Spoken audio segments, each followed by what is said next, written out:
What's good, everyone? Welcome back to the channel. I hope you have an amazing week and a great day so far. I finally got my iPhone 17 Pro Max. I'm gonna go ahead and talk about how it's been. I've actually had it for 2.5 weeks, but I waited about a week or a little bit longer than that to actually do the unboxing. I had a family come into town, so I really dedicate time to doing the unboxing and really trying out the device. But let's go ahead and jump into how I'm using this device, the differences I've noticed, what I haven't noticed, something I would have done differently if I were to order this phone again. So let's go ahead and get started with what I was using before. I was using the 15 Pro Max. I had it in the white color scheme, and I was very happy with that device. The biggest reason I went ahead and did this upgrade wasn't because there was anything wrong with my device, battery life was still good, but it was because of the trade-in value that I was getting for the 15 Pro Max. We all know that the longer you wait to do the upgrade, the less the value you're gonna get in for your trade-in. So I went ahead and took advantage, got almost $600 for that device, and I thought that this was the perfect time to upgrade. I know many people don't like the color scheme that's super popular this year, which is the orange with the green. I love it. When I was a kid, I was a huge Teenage Mutant Ninja Turtles fan. Michelangelo was my favorite. This is legit his color scheme. I know a lot of people are not happy with the fact that they didn't do like a space gray or a black phone, but we've had that same color scheme for years. I've had the white one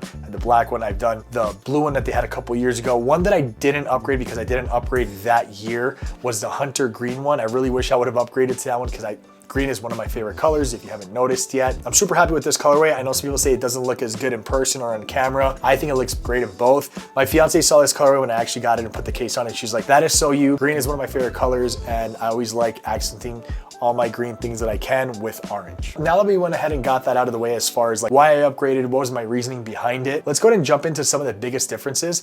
And again, this has only been a week that I've been using this device. I've just been doing an everyday usage. I haven't gone ham on actually shooting a whole bunch of video content with it, but just everyday use. And these are the biggest differences I've noticed. The first one being the actual screen resolution. I think the screen looks amazing on this device. I have the M4 iPad Pro, and I love using that monitor for everything. Even when I'm editing on Final Cut on my computer, I'll go ahead and screen share to that monitor, just the iPad itself, just to go ahead and do a quick double check on the color grading. And I love editing photos on it, watching YouTube videos. I would always gravitate over to my iPad over my phone just because I can notice the difference in the iPhone 15 Pro to the iPad Pro. But now having the 17 Pro Max, this screen is just as good, or I would say it's better than the iPad Pro. Maybe it's because it's a little bit smaller, so it looks a little bit sharper, but I'm really enjoying it so far. Second difference I've noticed from the 15 Pro Max to now having the 17 Pro Max is going to be battery life. iPhone 15 Pro Max that I had, battery health was still above 85%. So I was charging it maybe one extra time a day if I was going really heavy on it. This phone, the 17 Pro Max, I'm going ham using it obviously because it's a new toy, but just doing my regular stuff. And currently I woke up today around 6:30. I grabbed my phone off the charger around 7 a.m. It is now 3:54 p.m. and I'm still at 43%, which I think is amazing. I won't need to charge this phone or put it on the charger until I go to bed. So I think that is a huge difference coming from the previous device, which means if you have a phone that's older than a 15 Pro Max, that's gonna be a huge upgrade for you right there. I know the build quality is a little bit different as far as the materials that they used for the new device. I like the way this one feels. I don't really mind either or. I know some people are like, oh, it doesn't feel the same. The material doesn't feel the same. I don't like it at all. For me, I don't mind it. I don't think it's a big deal, especially when you put a case on it. As long as things that I need to work are better or just as good, I'm cool with it. Now, something I haven't really noticed a big difference on would say the performance.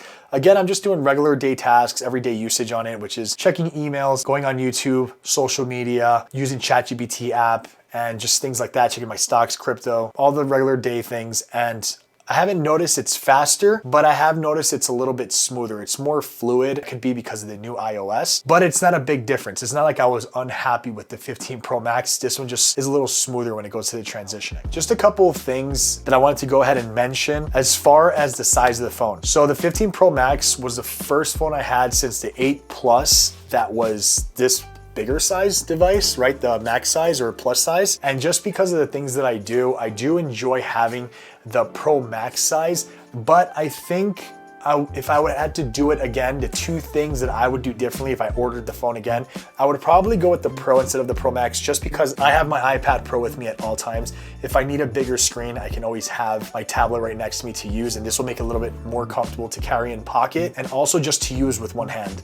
It's not really a deal breaker, but it's just something that I've noticed when I grab my fiance's phone and she has a regular Pro, and it's just like, I feel it's just more comfortable using it with one hand. The second thing, if I were to order it again and do something differently, would be the storage capacity. I went with the standard 256, and the only reason I would change it is not because I have tons of space, because I'm really good at maintaining my storage on my device, but it's just because of the ProRes log footage that's coming from this device. I have over 100 gigs, but it says I only have about maybe 14 or 15 minutes available to go ahead and shoot video. As you guys have known from my previous videos, I always use my A7 IV to shoot all my YouTube content. But in case of anything, I do rely on my iPhone to shoot any additional content that I might need. And moving forward, I've thought about maybe getting more comfortable or just being able to depend on the device itself more to maybe just shooting some more vlog footage instead of bringing around my bigger rig. But only having 14 to 15 minutes is not enough for me to go ahead and get through an entire vlog or through my day and then have no memory left in the phone where it can brick and give me a problem. And I know I can go ahead and attach external hard drive to it that they build now for iPhones that work great, but having a peace of mind that I can just take my device and that's it.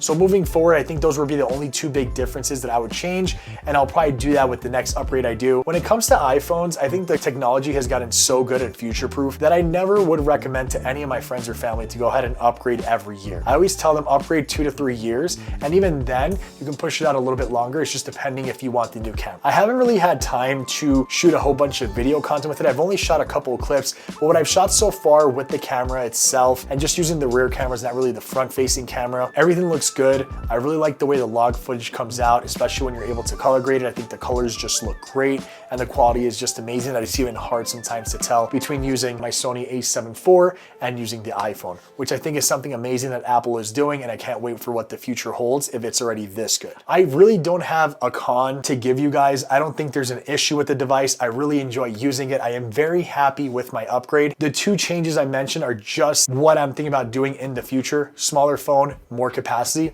but it's not a deal breaker. It doesn't mean I'm unhappy with my phone. It doesn't mean I'm gonna return it. It does not mean I need to go ahead and sell it to buy another one. I think what they're doing is great and it just works. Obviously, you wanna go ahead and nitpick. I'm sure there's something I can find that's not great about the device, but why even bother going through that stress? Again, I'm super happy with the device and I hope you guys enjoyed this video. So please go ahead and comment, like, and subscribe, and let me know in the comments down below. And let me know if you guys upgraded, if you're waiting for the next year's model. If you did upgrade, let me know what color scheme you went with, including the case, and I'll talk to you guys in the next one. Ciao.